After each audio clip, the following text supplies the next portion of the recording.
আসসালামু আলাইকুম। কেমন আছেন আপনারা সবাই? আশা করি অনেক অনেক ভালো আছেন। বর্তমান সময়ে একটি ট্রেন্ডিং টপিক সেটা হলো যে ফেসবুকের রিলস থেকে ইনকাম কম হচ্ছে এবং কন্টেন্ট যেই মনিটাইজেশনটা ফেসবুক যে নতুন করে এই টুলটি যে এনেছে, এই টুলটিও আমরা অনেকে পাচ্ছি না এবং পাওয়ার পরেও যেটা দেখা গিয়েছে যে অনেকেই আছে স্টোরি থেকে ইনকাম হতেছিল, তারপরে আপনি কোনো পিকচার পোস্ট দিলে সেখান থেকেও ইনকাম হতেছিল, বাট হঠাৎ করে এই ইনকামটাও কিন্তু দেখাচ্ছে না অনেকের, আবার অনেকের ঠিকঠাক দেখাচ্ছে। কিন্তু দিন শেষে কথা হলো সবারই ইনকাম কিন্তু ফেসবুক থেকে এখন অনেক অনেক কম হচ্ছে। আদৌ কি ফেসবুক তাদের ইনকাম আর ঠিক করবে? দেখুন, ফেসবুকের একটা বোনাস প্রোগ্রাম থাকে, কিন্তু আমি যতটুকু জানি, যেমন ইউটিউবেরও একটা বোনাস প্রোগ্রাম ছিল যখন তারা তাদের যেই শর্ট যেই প্রোগ্রামটি বা শর্ট যেই ফিচারটি তারা এনেছিল, সেখানে কিন্তু আমরা দেখেছিলাম তারা অনেক বোনাস দিয়েছিল। ফেসবুকও হয়তোবা তাদের যেই প্ল্যাটফর্মটা আছে, এই প্ল্যাটফর্মটাকে তাদের যেহেতু রিলস এতটা কিন্তু জনপ্রিয়তা যখন প্রথম দিকে ফিচারটি এনেছিল ছিল না, কিন্তু এই জন্য তারা করেছে কি, এই যে রিলস, এইটা তাদের যেই কম্পিটিটর আছে যেমন টিকটক, তারপর অন্যান্য যে প্ল্যাটফর্মগুলো আছে যারা শর্ট ভিডিও নিয়ে কাজ করে থাকে, বিশেষ করে টিকটকের কথা বলতেছি, এদের সাথে কম্পিটিশন, মানে এদের সাথে এদের থেকে কিভাবে ভালোভাবে এগোনো যায়, এই জন্য ফেসবুক করলো কি, তাদের যে রিলসের ইনকামটি আছে এখানে তারা কিন্তু ইনকামটা বৃদ্ধি করে দিল। আপনি দেখবেন যারা টিকটকার ছিল তারাও কিন্তু সবাই এসে ফেসবুকে রিলস আপলোড দেওয়া শুরু করতেছিল। এবং আমরা কিন্তু খেয়াল করেছি যে শুধু টিকটকার বললে ভুল হবে, যারা ইউটিউবে কাজ করতো তারাও কিন্তু ফেসবুকে আসলো।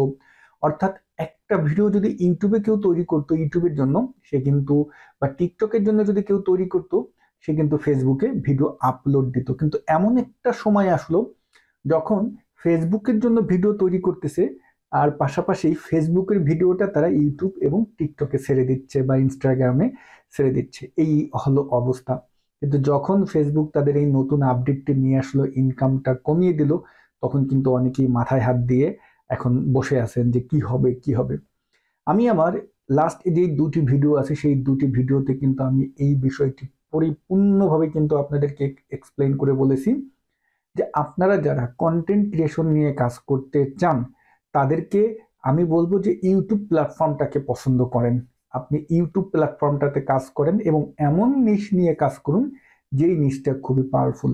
বাট আমরা ফেসবুকে যেটা দেখেছি, যারা আমরা শর্ট ভিডিও নিয়ে কাজ করে থাকি তাদের ক্ষেত্রে যেটা হয় যে যেন তেন ভিডিও কিন্তু আমরা আপলোড দিতেছিলাম। হ্যাঁ, আপনি যদি আপনার জনপ্রিয়তা দেখতে চান, আপনার ফলোয়ার্স এগুলো যদি অনেক বেশি দেখতে চান, পাবলিক ফিগার হিসেবে নিজেকে উপস্থাপন করতে চান, তাহলে ঠিক আছে, তাহলে আপনি ফেসবুকেই থাকেন। কারণ ফেসবুকে হলো কি, ফেসবুকের রিলস গুলো কিন্তু দ্রুত আপনার অনেক দর্শকের কাছে কিন্তু পৌঁছে যায়।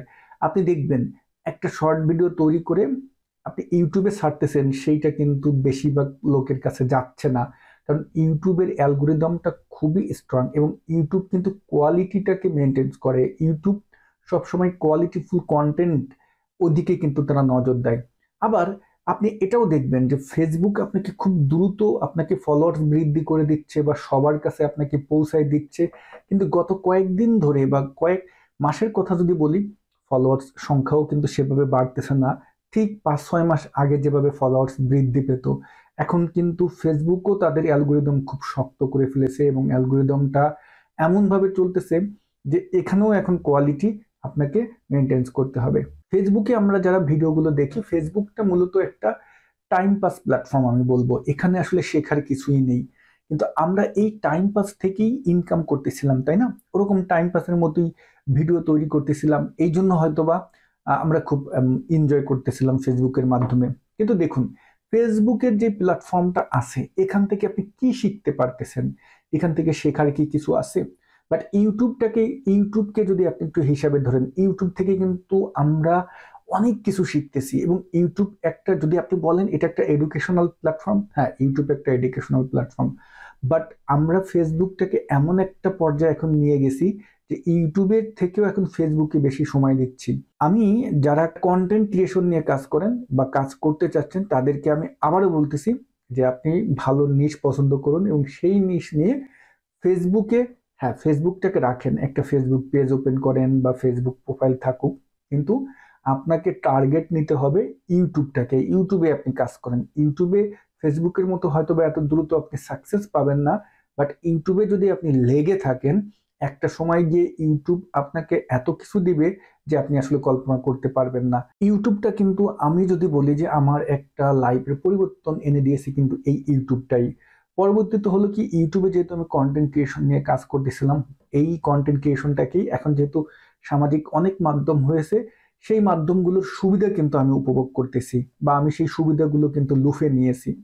এখন আপনি যদি ফেসবুকে কাজ করেন, যারা দেখবেন ফেসবুকে কাজ করতেছে, ফেসবুকে যাদের জনপ্রিয়তা আছে, টিকটকে যারা কাজ করতেছে, টিকটকে যাদের জনপ্রিয়তা আছে, তারা কিন্তু এই ইউটিউবে এসে ওই রকম সুযোগ কিন্তু তারা করে নিতে পারেনি। তো সুতরাং ইউটিউবটা আপনি পছন্দ করুন, ইউটিউবে কাজ করুন এবং পারফেক্ট নিশ নিয়ে কাজ করুন। আমি নেক্সট ভিডিওটা, যে নিশগুলো আছে, যে আসলে আপনি কোন কোন নিশ নিয়ে কাজ করলে আপনার ফিউচারটা একটু ভালো হবে, এই সমস্ত বিষয় নিয়ে আলোচনা করব। তো অনেকেই আছে লাস্ট দুইটা ভিডিওর কমেন্ট সেকশনে কমেন্ট করতেছিলেন যে ভাই আসলে এখন আমরা কি করব, কোন দিকে যাব, তাদের জন্য আসলে এই সিদ্ধান্তটা আপনারা গ্রহণ করতে পারেন। তো সবাই ভালো থাকবেন, ভিডিও এখানে শেষ করছি। আসসালামু আলাইকুম।